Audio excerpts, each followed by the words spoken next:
I'm Veronica Dudo in Washington, D.C. Tonight on EWTN News Nightly, sticker shock. The cost of the Iran war is revealed in a congressional hearing with Pentagon officials, and the number is expected to rise. Diplomatic deadlock. President Trump maintains the Iran blockade as peace talks stall over nuclear and shipping demands. Royal mission. King Charles III emphasizes democratic values and historic UK-US ties before his New York City visit. Plus, divine plea. Pope Leo XIV reflects on his Africa trip, calling for peace amidst global conflicts. These stories and more tonight. From EWTN, the Global Catholic Network, this is EWTN News Nightly. Thank you for being with us on the Feast of St. Catherine of Siena, Doctor of the Church. Our top story tonight, $25 billion. That's the price tag so far for the 60-day Iran war. That information revealed by Secretary of War Pete Hegseth at a hearing today. It's the first time lawmakers had the opportunity to ask the Secretary questions since the war began. Let's check in with Capitol Hill correspondent Eric Rosales. Eric, no doubt things got a little heated today. Oh, it most certainly did, Veronica. Good evening to you. Secretary Hegseth and Joint Chiefs Chairman General Dan Kane testified before the House Armed Services Committee today. They were there to defend the administration's historic $1.5 trillion military budget proposal for next year. But Democrats were quick to hone in on the rising costs of the war with Iran. Some even accused the Secretary and President Trump of not telling the truth about the conflict. Secretary Hegseth, you have been lying to the American public about this war from day one, and so has the president. The way you stain the troops when you tell them 2 months in, Congressman, you should know better. Shame on you. Calling this a quagmire 2 months in. Other Democrats focused on the status of Iran's nuclear program. We had to start this war, you just said, 60 days ago, because the nuclear weapon was an imminent threat.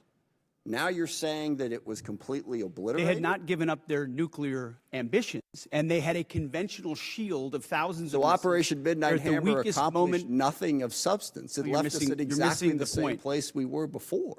And some pointed out the ballooning economic cost to Americans, up to $5,000 more since the war began. Will you acknowledge the economic cost?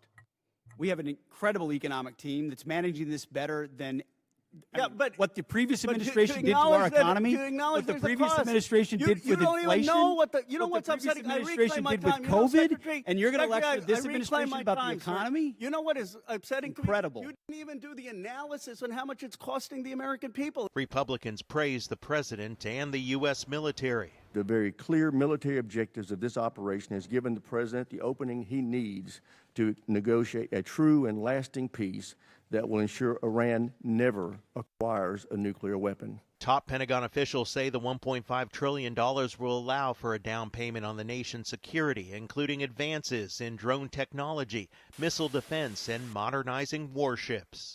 As we look at the character of warfare changing very, very fast, what's layered in to this budget by our civilian leaders will allow us to start getting ahead of where technology is evolving. Secretary Hegseth adds that patriotism is at an all-time high. He claims that since President Trump got rid of the woke policies in the military, recruiting goals are being met halfway through the year. He calls it one of the best votes of confidence in President Trump. Now, tomorrow, the Secretary and General Kane will actually sit on the Senate side and testify before the Senate Armed Services Committee. So stay tuned. Even more fireworks are expected. Veronica? President Donald Trump says talks with Iran are happening now and adds the U.S. won't be flying 18 hours to negotiate. He also issues a stern warning to Iran. He says no more Mr. Nice Guy in the image posted on Truth Social, which included a weapon with explosions. The war remains in a shaky ceasefire. A U.S. naval blockade continues to increase pressure on the Islamic Republic's already battered economy. White House correspondent Owen Jensen reports. Owen. Veronica, while welcoming Artemis II astronauts to the Oval Office, President Donald Trump was asked about Iran. He said their economy is really in trouble, in fact, calling it a dead economy. Now they have to cry uncle. That's all they have to do. Just say, we give up. We give up. Just after 4 a.m., President Donald Trump posts on Truth Social, Iran can't get their act together. They don't know how to sign a non-nuclear deal. They better get smart soon. They've come a long way. The question is whether or not they're going to go far enough. So at this moment, there will never be a deal unless they agree that there will be no nuclear weapons. The latest proposal from Iran would postpone discussions on its nuclear program, but end its chokehold on the Strait of Hormuz if the U.S. lifts its blockade and ends the war. Well, the blockade is genius, okay? The blockade has been 100% foolproof. It shows how good our Navy is, I can tell you that. Nobody's going to play games. Feeling the pinch, Iran's national currency hitting a record low, likely fueling more inflation there. Their money is valueless. They've got inflation that nobody's ever seen before. Other than that, I think they're doing quite well. Drivers feeling the squeeze as well. U.S. gas prices now averaging $4.23 a gallon, according to AAA. That's the highest price in nearly 4 years. Meanwhile, today, the president of the International Committee of the Red Cross in Tehran, assessing the humanitarian consequences of the war. And at Tuesday's state dinner honoring King Charles and Queen Camilla, President Trump said the British monarch agreed with him that Iran should never be allowed to have nuclear weapons. And we're never going to let that opponent ever. Charles agrees with me, even more than I do. We're never going to let that opponent have a nuclear weapon. They know that, and they've known it right now very powerfully. Buckingham Palace is downplaying President Trump, revealing the king's views. British monarchs are constitutionally bound to stay above politics, and they don't usually talk about their political opinions in public. In addition, President Trump told reporters this afternoon that he spoke with Russia's Vladimir Putin earlier today, that they had a very good conversation discussing Ukraine and Iran. And he said that Putin does not want to see Iran have a nuclear weapon either. At the White House, Owen Jensen, EWTN News Nightly. The Supreme Court appears closely divided over President Trump's bid to end temporary protected status for over 350,000 Haitians and Syrians. Liberal justices questioned if the move was racially motivated. Conservatives argued the law gives the White House sole authority over the program. A final ruling is expected by early July. Here to break it down for us is Judge Andrew Arthur, a former immigration judge who now serves as a resident fellow in law and policy at the Center for Immigration Studies. Judge Arthur, welcome back.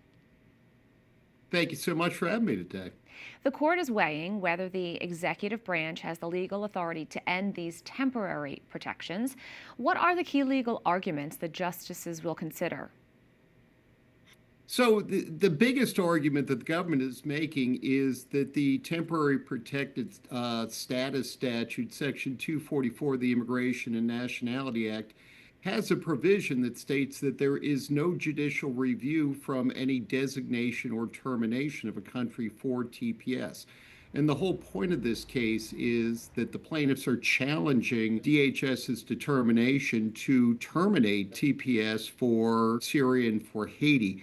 So that's really the main issue in this case. There are other issues in this case that involve the degree to which the DHS secretary is expected to consult with other agencies before terminating, and whether the degree to which she did consult is, notwithstanding the judicial review bar, one of those things that courts could ultimately review. So those are really the biggest issues in this case. Is there a precedent where the government has ended this type of status under other administrations and there have not been challenges?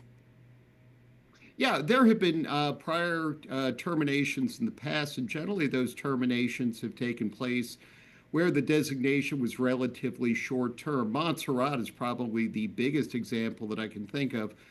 They had a volcano down there. Large numbers of people were displaced from that island nation. The TPS designation was in effect for, I think, about a year, and then it simply ended without any notification at all. But when you talk about Haiti in particular, which has been designated for 16 years and redesignated repeatedly, it becomes a bigger judicial issue, because people have more vested interests in remaining in the United States and not going back to Haiti.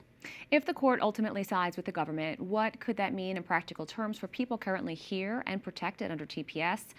And then what could this win for the government signal moving forward with executive power on immigration?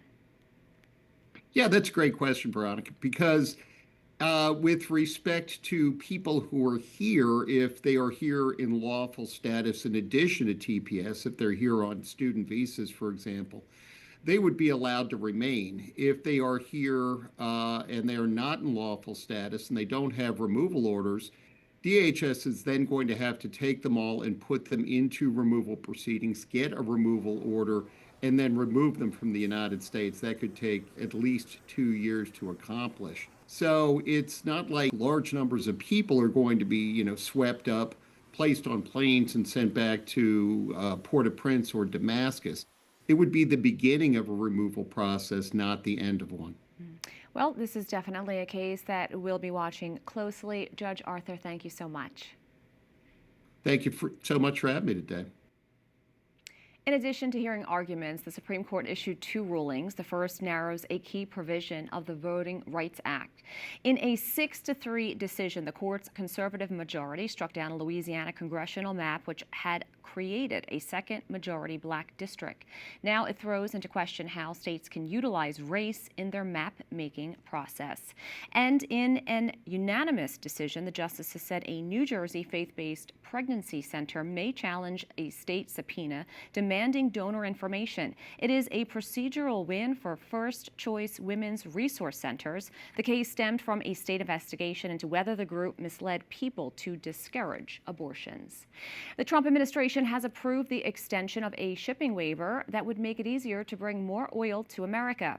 The Jones Act was set to expire on May 17th. President Trump extended it for 90 days. The act requires that goods hauled between U.S. ports be moved by U.S.-flagged vessels only. The extension will last through mid-August.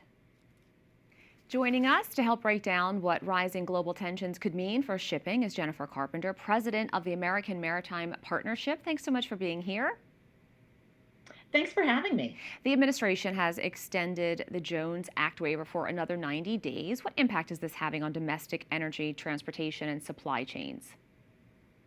Yeah, thanks so much for asking. So I think it's really important to recognize that the Jones Act ensures that we have the ability to move cargo within the U.S. on American-owned, American-crewed, and American-built vessels. And what we have seen over the last 40-something days since the Jones Act waiver was issued is that prices are not coming down at the pump for American consumers, and we have not seen a meaningful increase in energy cargoes moving within the U.S. So the Jones Act waiver is not having positive effects on American consumers. Meanwhile, it's having very negative effects on the president's American maritime dominance agenda and on mariners and shipbuilders and companies that want to fulfill the president's mission of investing in the U.S. maritime industry. Where do things stand with contracts and some cancellations?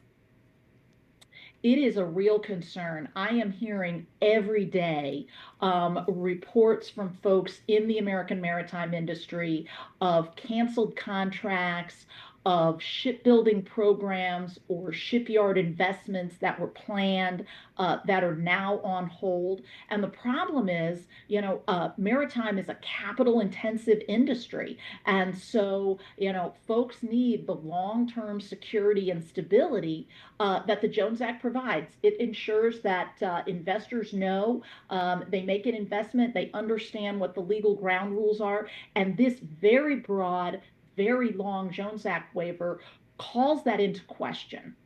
Now, of course, with the disruptions around the Strait of Hormuz, some 20,000 mariners have been stranded. Of course, they didn't really plan for this. They're running out of some of the rations. Small boats have been making some deliveries for food and clean water. But can you just talk a little bit about how things are going to operate for them to make sure that they are safe? Yeah, it's a really significant issue. Seafarers, mariners, both internationally and domestically, are kind of the unsung heroes of our economy. They quietly every day keep the vital commodities moving that we all depend on. And they are usually kind of out of sight, out of mind. So in this case, we have seafarers who have been stranded on vessels for about 8 weeks now. It is a real humanitarian situation. Jennifer Carpenter, thanks so much. Thank you. The Federal Reserve holds interest rates steady as Jerome Powell presides over his final meeting as chair, but says he intends to stay. After my term as chair ends on May 15, I will continue to serve as a governor for a period of time to be determined. I plan to keep a low profile as a governor. There's only ever one chair of the Federal Reserve Board. When Kevin Warsh is confirmed and sworn in, he will be that chair. His decision to stay as a governor means the administration cannot appoint a new member of the board. This as Kevin Warsh is voted through by the Senate Banking Committee, clearing the way for a final confirmation vote to become the next chair of the Federal Reserve. Former FBI Director James Comey surrenders to law enforcement at a federal court in Virginia. The indictment by the Justice Department Tuesday focuses on a picture of seashells arranged in the numbers 8647 posted on social media last year.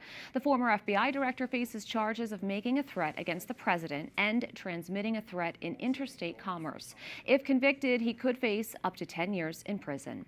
We have a lot more still to come on EWTN News Nightly. Royal remarks. King Charles uses a charm offensive to deliver a very pointed message.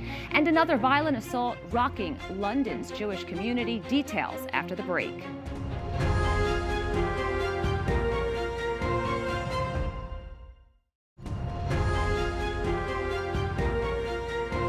In the UK, 2 Jewish men were injured after being stabbed in what police are calling a terrorist incident. A 45-year-old man was arrested for attempted murder, and police are still investigating the suspect's motive and previous attacks.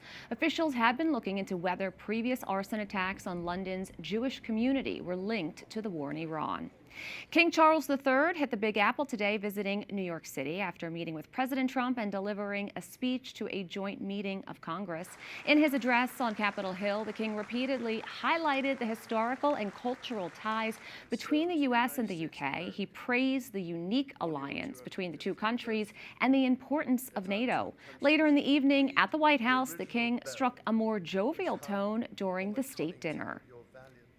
You recently commented, Mr. President, that if it were not for the United States, European countries would be speaking German.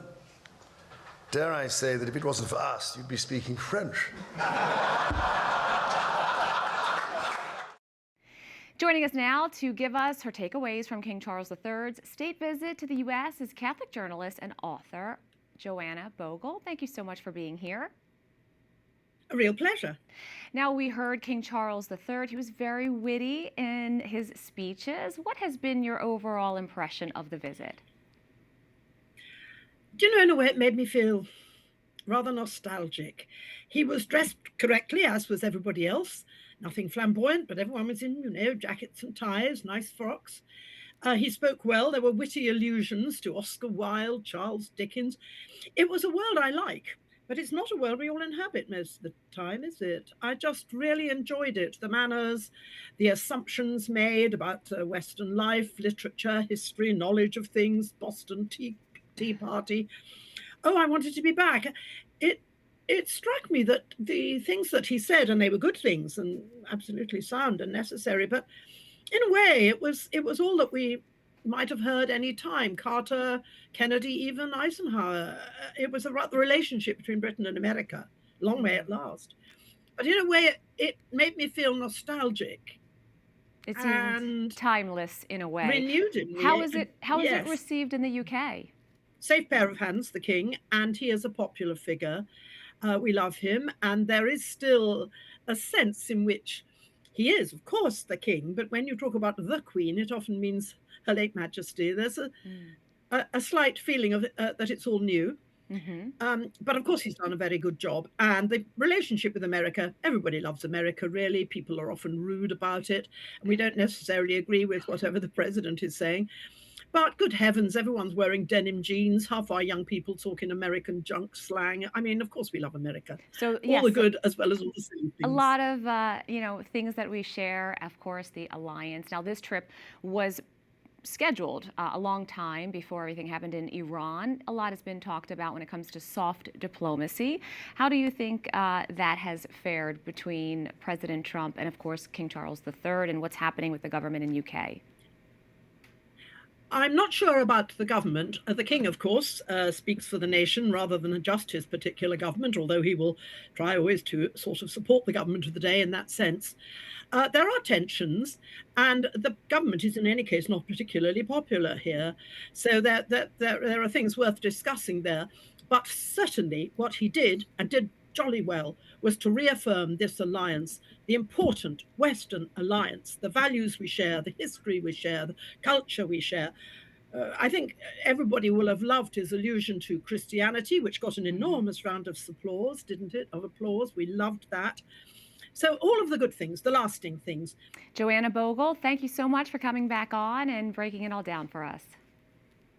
Up next on EWTN News Nightly, Papal Reflection, how Pope Leo hopes his visit to Africa continues to bear fruit. Plus, what the Pope shared with Christian members of the European Parliament.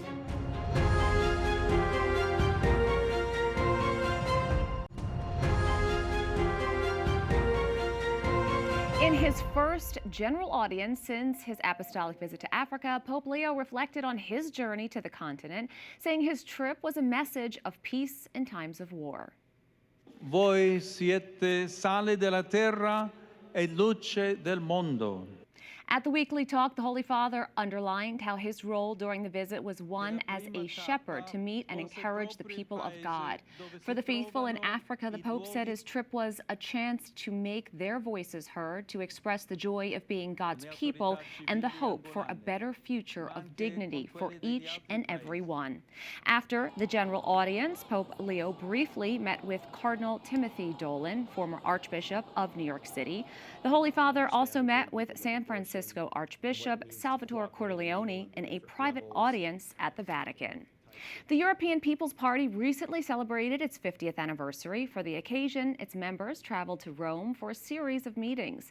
They also had an audience with Pope Leo, who outlined the characteristics of a Christian politician.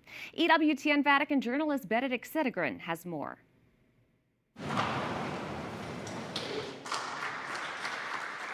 What does a Christian engaged in politics do? According to Pope Leo XIV, he takes inspiration from the gospel and its values and applies them in the public sphere. He listens to the people, so he is popular, not populist. This perspective should seek, above all, to foster dignified working conditions that will encourage people's ingenuity and creativity in the face of a market that is increasingly dehumanizing and unfulfilling. Such an outlook must enable people to overcome the fear of starting a family, of having children, a fear that seems to be particularly prevalent in Europe. Because again, the EPP, the European People's Party, is called upon to face major challenges today, such as the initiative My Voice, My Choice, which aims to expand abortion even further throughout Europe. But there's also strong pressure from migration, the crisis caused by the war in Ukraine, and the demographic winter, with a birth rate down to 1.34 children per woman. In every place. The Holy Father's words were welcomed by members of the European Parliament. We really identify what we have to do as a politician. And it means to find this middle way between this populism and also the elitism that we have seen. We have to go back to the people. We have to be truthful to our message. We have to put the man in the center. We are Christian Democrats, and today's Pope's message to continue to unify our society and not split them with hatred, but unify it with hope. The Pope's message is also a call against extremism. The European People's Party is not only the largest group in the European Parliament, but also the very political center. And extremism and Christian democracy, or also nationalism and Christian democracy, never go together. And it was highly encouraging what the Pope has stated, especially regarding elitism and populism, would not serve the common good. The party members reiterated their invitation to the Pope to travel to Strasbourg, France, to address the European Parliament. The invitation has already been extended by Roberta Metsola, who presides over the legislative body. Leo XIV could accept the invitation, and the trip is expected to be scheduled for next fall. In Rome, Benedikt Cedergren for EWTN News Nightly. We thank you for watching tonight. Remember, you can follow us on social media, Facebook, X, YouTube, and Instagram at EWTN News Nightly. I'm Veronica Dudo. Good night and God bless.